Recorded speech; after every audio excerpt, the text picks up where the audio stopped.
sabihin nila, ito ba ay nasadya o ano pong masasabi lang dito? Dati namang nandun yung pangalan niya sa joint masyado affidavit. dikit po. So nagbigay lang sila ng konting pruweba, no? Mga pictures para mapatunayan na pumunta talaga sila doon. Pero yung iba pang mga litrato, mga Hindi video pa nakalabas. ay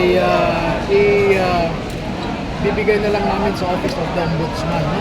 Ay. So babalik kami sa Office of the Ombudsman bukas alas 9:30. Nabanggit din po yung 7 Caleta para kay Senator Mark Villar. At gaano na po ito? Po ba accusation lang o talaga po? Hindi, yun yung nasa affidavit nila sa joint affidavit. Wala namang binago doon. Sir, patutuloy pa po ang Blue Ribbon. Tinutuloy yung hearing po ng Senate hearing po ngayon. Oo, Ayun, ininformahan ako kanina kung ano yung pinagdadaanan ng ibang mga senador. Kaya minarapat namin na mag-press con na lang kasi nandito na rin lang kayo para bigyan kayo ng konting idea kung ano yung ipipresenta namin sa Ombudsman. Kasi magre-resume kami bukas sa Office of the Ombudsman. Natapos na, actually naumpisahan na si Buduan, pero hindi natapos. 8 abogado yun yung nag-i-interview sa kanila. Hindi na. So, babalik po kami bukas plus additional 2 si Waupan at saka si Bulon Tate. Pero handa pa rin po kayo humarap sa Blue Ribbon Committee sa Senate kung sakasakali. Under Gatchalian Block. Kahit sino. Sir, sir, sir, how true po? After 18, may 14 plus 7? Marines na lalabas pa? Actually, marami po yan. Marami Depende talaga sa- sila. Kung ayaw pa rin nilang maniwala, baka si Saldi ko, pauwiin ko na rito. Oh. So, gaano sila? Si Kong Saudi ko na Oo. bumalik ng Pinas to testify. Ma'am, binibiro lang kita. Wala akong connection kay Saldi ko. Okay. Attorney, napansin natin kanina nagsalita si Gerald. Sino pa ba yung apat na bagong witness? Yung apat si Camboa, Senisa, Basco at saka Alcatraz. Ilan na nagsalita sa kanila kanina? Parang magsalita lang. Yung nasa likod na dalawa sa harap, si Gamboa at saka si Valderrama yung nasa harap kanina. Confident ka pa ba? Dahil sabi mo kanina, ginigipit na yung ilang senador. Are you still confident na mamutuloy-tuloy ito magiging magandang pakisulta? Alam mo, hindi naman kami lumabas para sa mga senador lumabas kami para sa bayan. Hanggat nandyan ang mga kababayan natin na handang makinig at naghahanap ng justisya sa pagnanakaw na ito, nandyan kami. Pakikicooperate kami. Sir, kumusta po yung...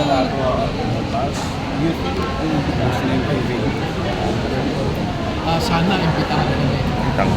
Pagka may pagbabago sa Senado, naghihintay kami, may umaasa kami na imbitahan nila. If not, yun ang mas mabigat na problema na hinaharap natin. It's not really the corruption now, that is our more serious problem. We are now facing a failed state actually. Why failed state? Kung Pag masyado dikit po. failed state na tayo dahil ang government, there is no more governance, no?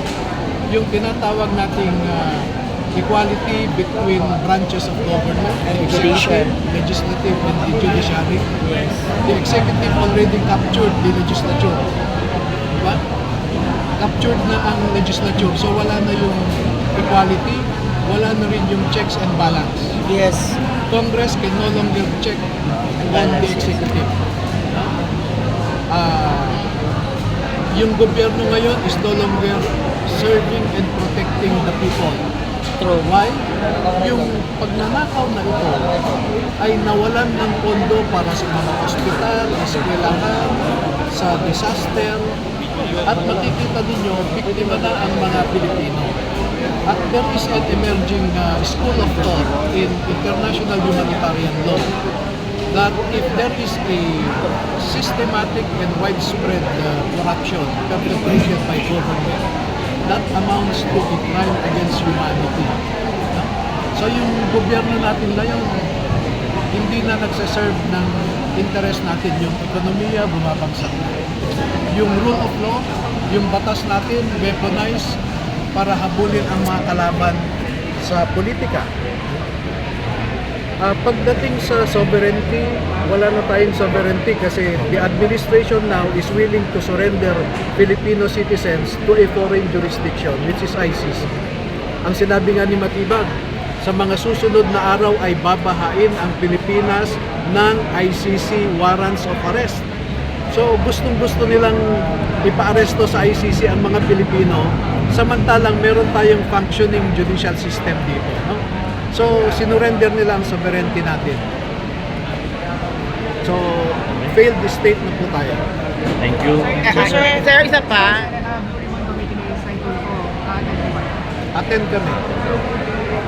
Sir, kamusta na po yung mga Marines natin sa kabila ng naibihayag nyo na ang mga pangyayari sa flood control? Kamusta na sila sa kabila ng mga maraming banta? Okay lang, sanay naman sila sa mapanganib na sitwasyon dahil mga sundalo naman sila noon, no? So, kaya namin i-handle ang aming security.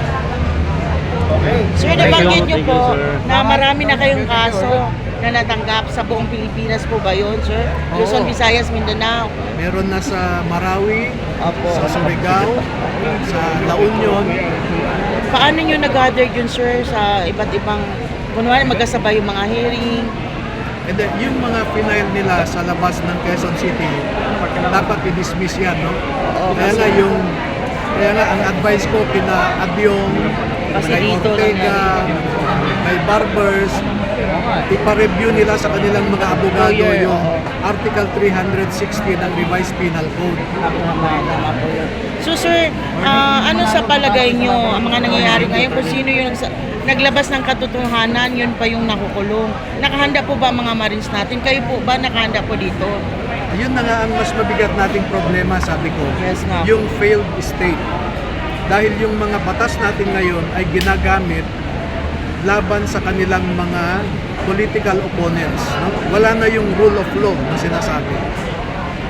Maraming salamat. Ano mapapala niyo?